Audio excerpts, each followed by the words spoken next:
Hello guys, welcome back. Saya Sian Pat Matasi ingin sedang biang banikai jengruai. Aslam kami yok coba upload video. Te ngayok biang ke komen sentuh dan bang cek ngayok ya biang ke komen sebagai ong ba pak banikai ke tu jengruai ke bang jisulang ulak bakordor. Te matasi ingin hikai ya kata jengruai mah. Te ingin hikai tang ki simple ki tang ki besok buat kir kom streaming ki besok. Kenang ba kan pensuk ya pi barok ki bapet te mentah sing in tang lai kli hi la bani ne yang panu G major te in chim ru C major bat u D major tang kini likely G C baru D. Kemudian command seperti kemudian baru G. Kini artinya ini apa first bar second string. Kini artinya cerong fifth bar second string.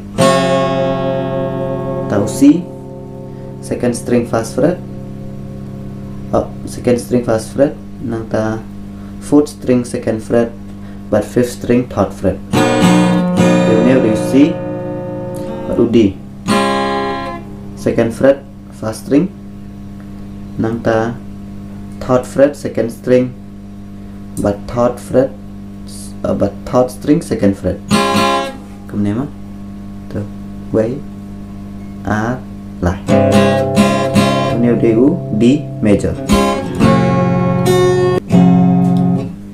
de karukom strumming hene kalang kemudian mah kalang down down up down up down down up down up down down up down up down down up down up down down kan ski ne baik benar way R stand strong part way R lie way R saya bilang way R lie hai spot R sien mah way R stand sejurang sien saya bilang support sien stand mesti terang kemudian down down up down up down down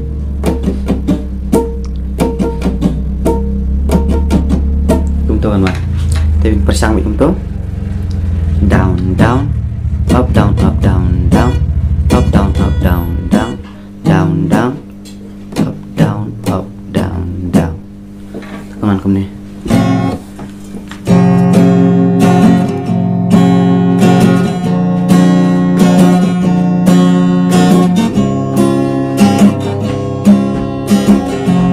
nambah lama udah uji tapi bat apa untuk udah C G C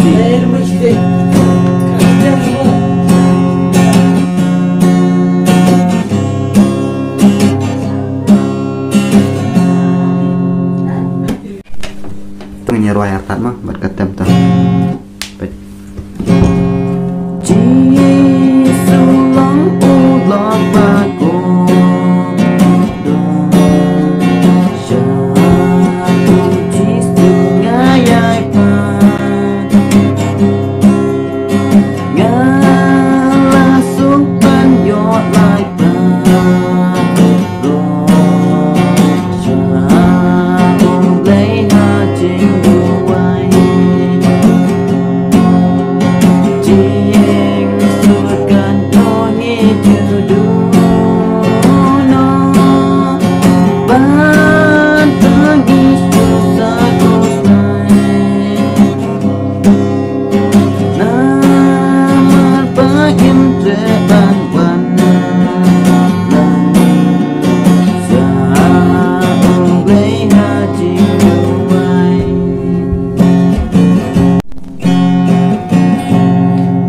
tang tuh yang tas mah teh bye bye ingin saya kunduk yang part aku ke video teh saya komen teh kayak gitu rai bapak kenang mentem mah teh kenang bangar ngantip teh bye bye saya subscribe